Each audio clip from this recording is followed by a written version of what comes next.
درود میگوییم به شما بینندگان عزیز شبکه سفینه. این برنامه نوبتی خونی توجیکستان است و ما امروز قرار داریم در خانه اپای گلبرگ. اپای گلبرگ سلام علیکم. و علیکم. امروز برای بینندگان عزیز شبکه سفینه خاصتا شوقمندان برنامه خونی توجیکستان کدام خوراک رو مدام میکنید؟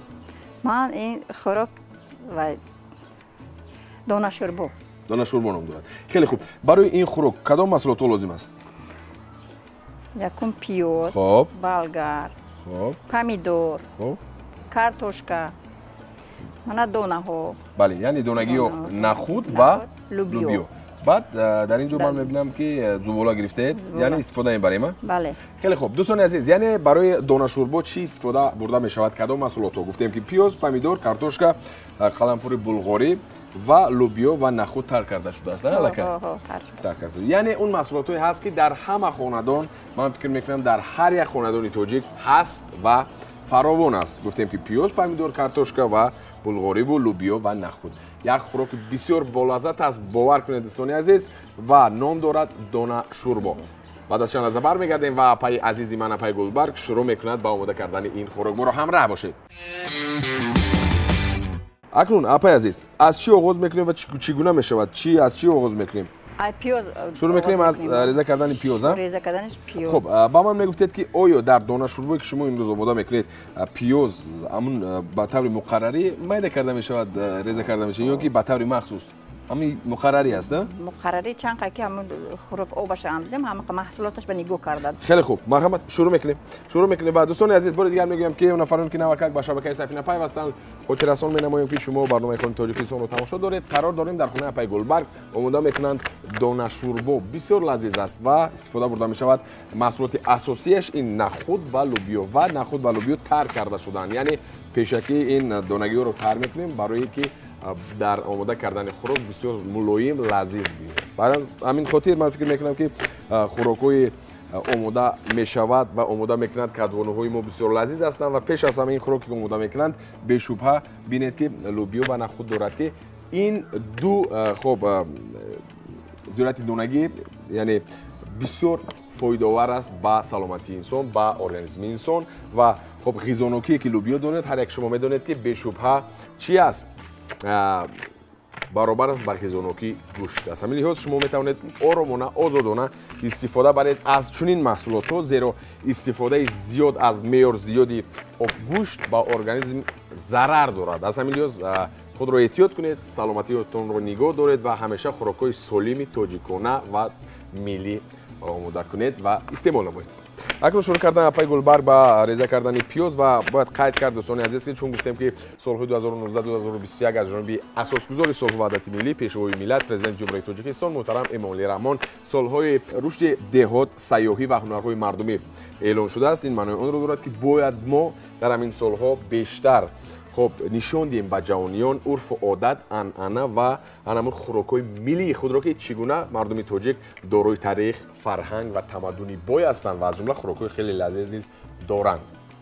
و حالا که ببینید که چگونه زودک ریزه کردن پیاز را و شروع میکنند با قلمفور بلغاری. بیشتر در خانه اتون من فکر میکنم که خوراک‌های همون ملی تاجیک استفاده آماده میکنید نمی‌کنید ها پای گلبرگ؟ بله. خب همین از حد استعمال نمودن زیاد، از معیار زیاد استعمال نمودن خب گوشت مثلا چگونه است؟ گوشت این آدم تیز پیر میکنه. بله من در خاطر دارم خب واقعا هم بیبی هم میگفتن که گوشت از حد زیاد استعمال کردن شخص رو خب اولش که پیر میکنه، دویمش که همون نفر کم کم سن سالش میره دیگر گوشت رو استعمال کردن نمیتونه به اون خاطر که خب هضم نمودنش کم کم مشکلی پیش میاد. یعنی شما بیشتر چنین خوراک‌های سبک لذیذ رو استفاده می‌برید آماده می‌کنید در خانه. خیلی خوب خیلی خوب. و همین آماده کردن خوراک‌های ملی و ایجاد کردن خوراک‌های ملی خب چی باید کرد؟ چیکار کند باید کدبانو که بیشتر همین چیز رو آماده کند؟ زیرا من میدونم که مثلا مادرامون بیبی همون آماده میکنند ولی نسبتاً جوان دختران کمک دوری میجویند از آماده کردن خوراک‌های ملی. برای چی؟ برای که بارها گفته بودم باز میگویم که آماده کردن خوراک‌های ملی کمک مشکلی دارد ولی طعمش بسیار لذیذ است باور کنید و خب فایده آور نیز هست با سلامتی انسان. باید که بیشتر همون مادران کلانسولان آموزوننده یا شبکی همیشه اوقات کنم خوراکی دونگی دور خب با باید کنم با گوشت استفاده بسیار نبرم استفاده بردن کمک کمک. ضرر دارد بله خب هست اگر گویم که عموما اگر خب تمام گوشت رو استفاده نبرید این نیز خطا است ما میگوییم که موافق معیار کم انم خاصتا گوشت سرروغن بسیار به سلامتی ضرر دارد ضرر جدی دارد باور کنید دوستان و به شبهه اون نفرانی که دوست دارن خیلی غذاهای سرروغن هستند حتما که یک مریضی گرفتار هستند یا با مریضی فربه‌شوی یا با مریضی من نمیدونم معده یا اینکه یگون مریضی گرفتار هستند و این معنی اون رو دارد که باید وقتی که شخص طرز حیات سالم رو پیشه میکند وقتی که شخص با ورزش مشغول میشد باید حتما که خوراک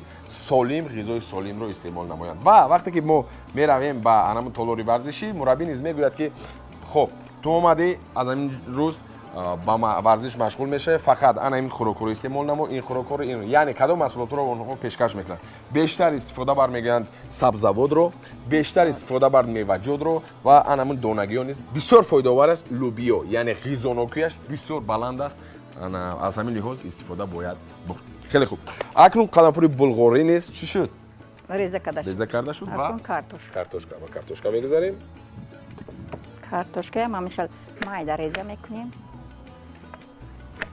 بغیر از اونی که خب اپای گلبر خوراک انا بولذت بیاید باید چگونه باز باشد یعنی نمای ظاهریش نیز باید دلکش باشد نه همینطور است اشتیاور باشد همینطور است بعضا بینید دوستان عزیز که خب محصولات زیاد است همه محصولات ها هست ولی خوراک نمایشون قدر دلکش نیست نه طبعی دل نیست از همین لحاظ حتما که آشپزان انمون سطح جهانی نیست در برابر لذیذ بودن خوراک باز اهمیت میدین دقت میدین با انمون نمای ظاهری هر یک خوراکی که اونها آماده میکنند چون هر یک ما رفتیم دیدیم در دیگر کشورها میبینیم که خب انمون خوراک رو میارد باز یک طرز مخصوص یک خب آرایش مخصوص داده پیشکش میکنن برای میزوجان در انمون طرفخانه ها در همون جایهایی که ما میرویم استعمال میکنیم من در نظر دارم بیرون از کشور در تاجیکستان عزیز نیست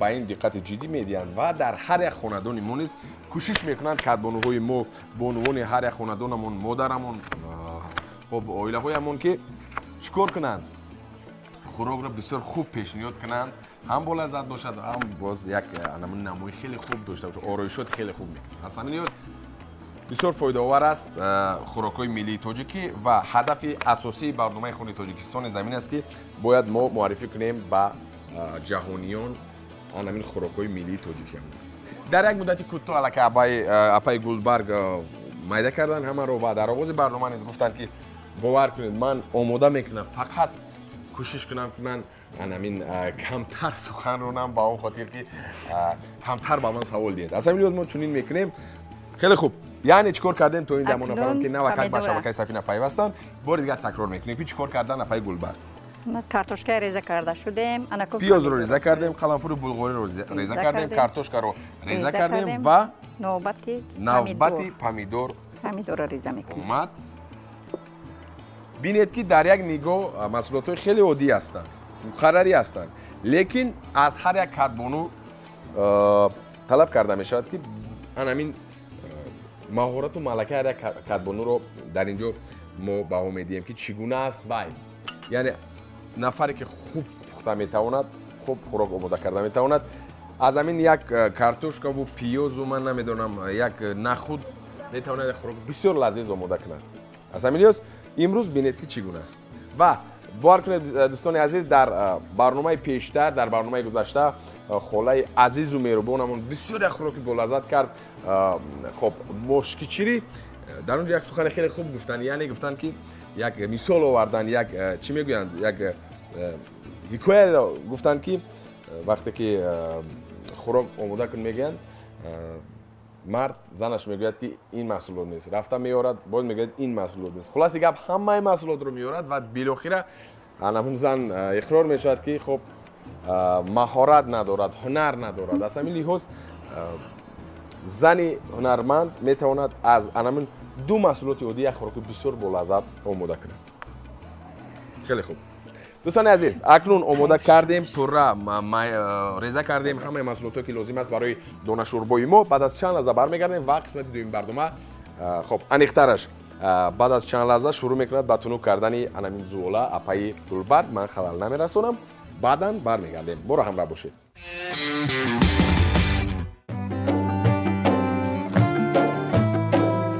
сараввал равғана меандозем. равғана андохтем. равған ки бад таспид.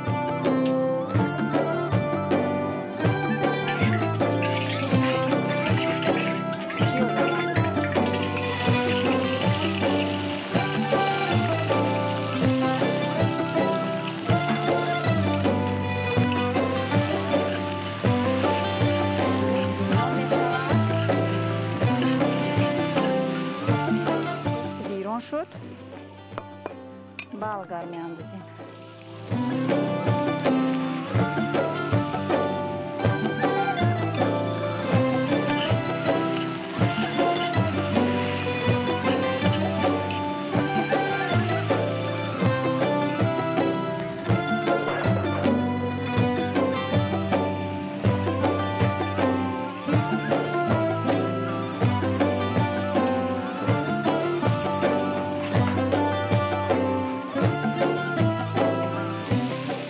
از اون پمیدور میاندازیم.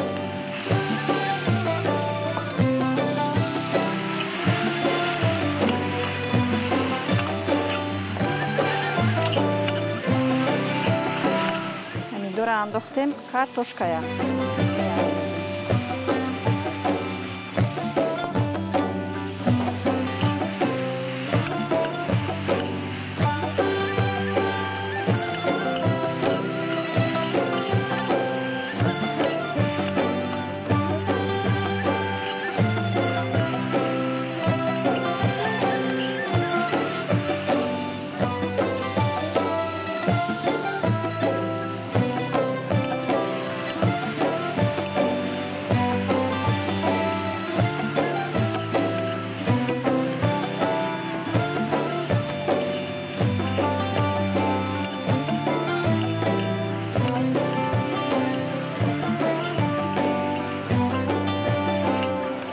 اکنون آب میاندازیم.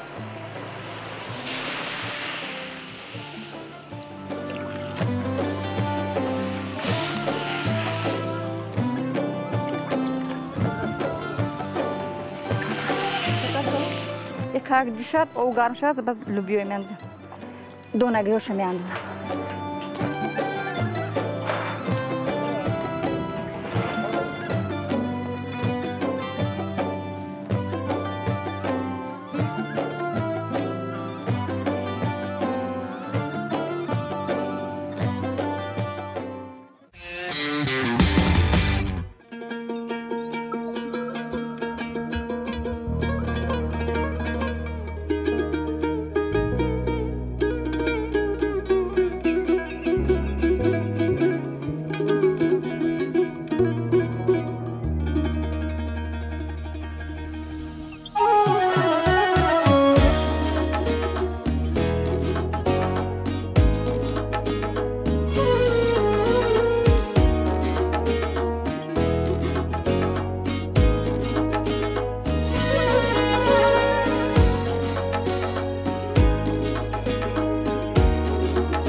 اکنون زوله با دیگ می اندازیم.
یک بار دیگه میکوبیم و کبوتیا میاندازیم.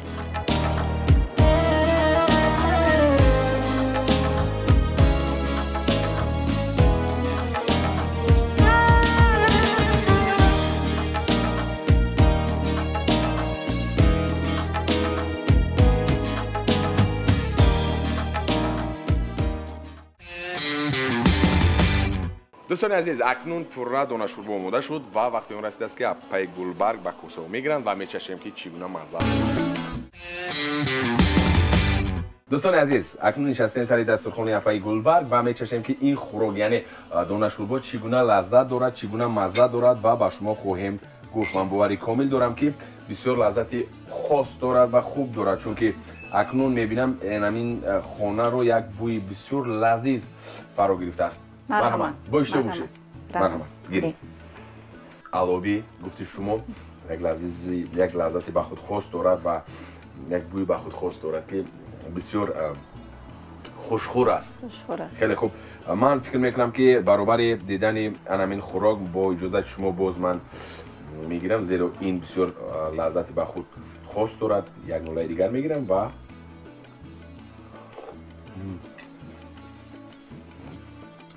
بسیار سبک و من به شما تشکر میگویم، از شما بسیار سپاس میکنم، زیرا یک خوراک بسیار با لذت را آماده کردید.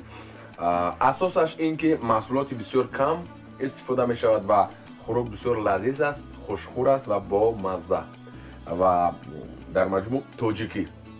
بسیار سپاس و من باوری کامل دارم که بینندگان عزیز نیز شما را دیده این خوراک را زود آماده میکنند و با همراهی دوستان، نزدیکان، اهل عائله استعمال میکنند.